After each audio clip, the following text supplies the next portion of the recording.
Trying to find whoever spray painted Nazi symbols on a wall at a synagogue up in Carmel. We've been following this for you since early yesterday morning. A community event is planned for tonight to show support for the synagogue. Julia Dang joins us live from the congregation at Shari Tefillah on 116th Street.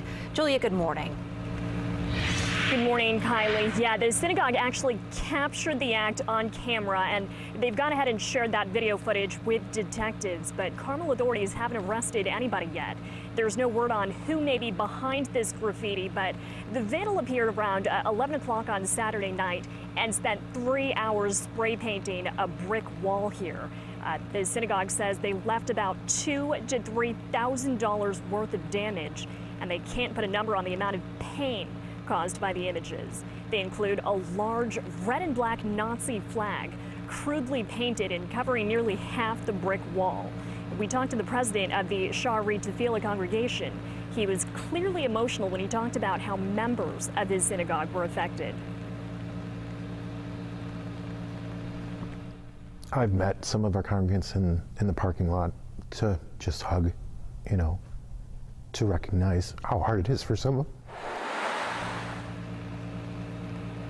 Regional FBI officials tell us they are aware of what happened, and they've reached out and offered to help in the investigation. Unclear if Carmel authorities are planning to take them up on that offer. The FBI is not formally involved at the moment. We told you earlier about the solidarity gathering happening here tonight. Again, that's going to be at 6 o'clock, and you can find more information on wishtv.com. We've been learning other congregations in the area have been affected too, and they're planning on taking precautions to make sure that they are not targeted. Working on getting you more details about that right now. We're going to have ongoing coverage all morning.